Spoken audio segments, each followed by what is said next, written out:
Hello! Aujourd'hui, je reviens avec une vidéo. Ça fait tellement longtemps que j'ai pas fait de vidéo. Je suis de retour dans mon ancienne maison. Je vais recommencer à vivre ici au début du mois de février. Je suis présentement là pour seulement 2 semaines. Donc, 2-3 choses avant de commencer le sujet de la vidéo. Premièrement, j'ai encore teint mes cheveux, mais là, ça fait un mois. Ça fait un mois que j'ai pas filmé de vidéo. C'était avec une teinture Solfine ou un truc comme ça en pharmacie, la couleur N4 ou N5, mais je pense que c'était N4. Fait que ça, c'est vraiment ma couleur naturelle là, parce que ça fait un mois pis j'ai pas vraiment de repose. Au niveau de mes ongles, si vous voulez un tutoriel sur comment faire ses ongles, c'est comme dégradé de brillant, genre paillettes, vous pouvez me le demander. S'il y a beaucoup de demandes, je vais le faire. On va faire ses ongles à l'acrylique. Vous le voyez là, c'est des faux ongles. Puis moi, genre, j'ai peinturé par-dessus, comme j'ai enlevé le vernis, puis j'ai peinturé par-dessus. Maintenant que ça c'est fait, on peut commencer le sujet de la vidéo. Donc, je voulais vous parler du premier amour. Parce que beaucoup de filles m'écrivent des messages sur YouTube, puis je trouve ça tellement pas sur YouTube, sur Facebook. Je vous invite d'ailleurs à aller liker ma page Facebook. Le lien est en barre d'infos. Donc, avec tous ces messages, je me rends compte que malgré toutes mes vidéos que j'ai faites sur comment oublier quelqu'un, comment tourner la page après une rupture, beaucoup de filles ont du mal parce que c'est souvent à propos de leur premier amour, mais tu sais, c'est à notre âge là. Fait que moi, je voulais vous parler du premier amour. Premièrement, le premier amour, il peut arriver entre, comme d'habitude, ça vient entre 14 et 17 ans. Pour certaines personnes, c'est un petit peu avant ou beaucoup après ou un petit peu après, tu sais. Mais c'est en général dans ces eaux-là.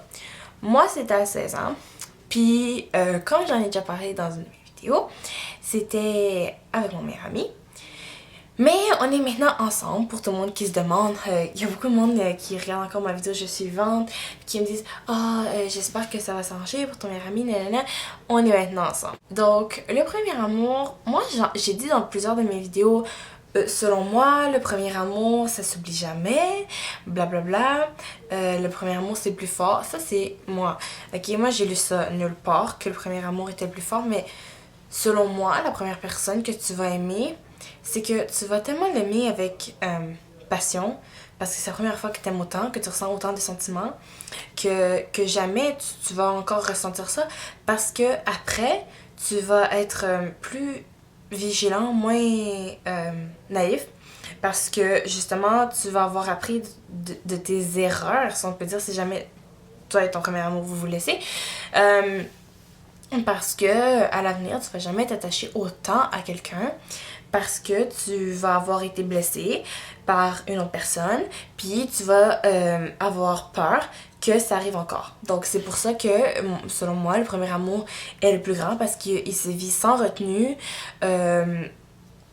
sans peur, sans crainte de perdre l'autre, d'avoir mal, parce qu'on n'a jamais vécu ce mal, cette perte.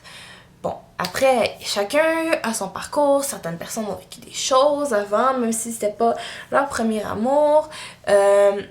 Mais bon, en général, moi, c'est ça que je pense.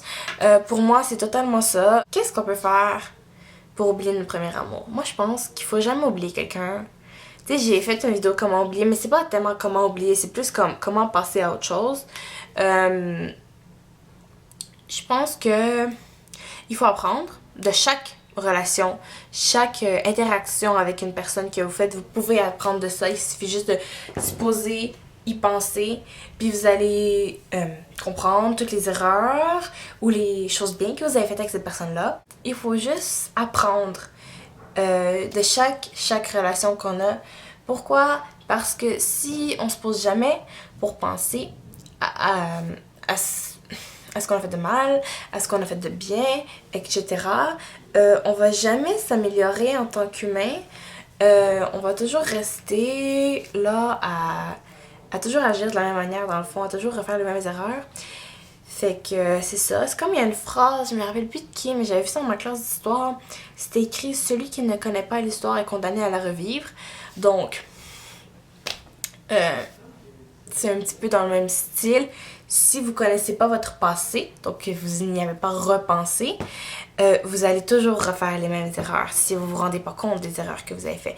Cependant, si vous savez les erreurs que vous avez fait, vous avez plus alerte pour voir les signes qui peuvent vous montrer que vous allez peut-être refaire la même erreur encore une fois. Puis ça, c'est ce qu'on veut pas faire. On veut pas retourner en arrière parce qu'à chaque fois que vous allez refaire une erreur que vous avez déjà faite, c'est comme si vous reculez 2 pas en arrière. Puis le but dans la vie, là, des gens en général, c'est l'avancer. Fait que si vous reculez toujours d'un pas en arrière parce que vous savez pas c'est quoi les erreurs que vous avez faites, parce que vous n'y avez pas pensé, ça marchera pas. Fait que cette vidéo est quand même assez courte. J'espère que je vais trouver le temps pour vous refaire d'autres vidéos.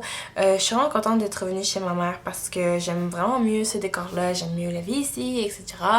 Il y a beaucoup de monde qui l'ont remarqué que j'étais comme moins heureuse dans mes vidéos. Oui, j'avais beaucoup de problèmes à ce moment-là. C'est pour ça que ça fait un mois que j'ai pas fait de vidéo parce que je voulais régler mes problèmes personnels, que je vais pas parler dans une vidéo. Vraiment pas. Avant de recommencer en enfant parce que j'ai pas aimé qu'on me dise que j'avais l'air moins heureuse, mais c'était vrai. Fait que je me suis dit, ben regarde, je vais pas faire semblant d'être heureuse parce que j'aime pas ça. Mais je vais devenir heureuse. Fait que c'est ça, me revoilà. Donc sur ce, je vous souhaite une excellente journée. Aussi bonne année parce qu'on est le 2 janvier aujourd'hui. Donc je vous souhaite d'accomplir tout ce que vous voulez. De venir à bout de tout ce que vous avez entrepris, de tout ce que vous allez entreprendre et de réussir. Je vous souhaite beaucoup de chance. Et d'amour surtout, beaucoup d'amour. Donc sur ce, je vous dis ciao, à la prochaine!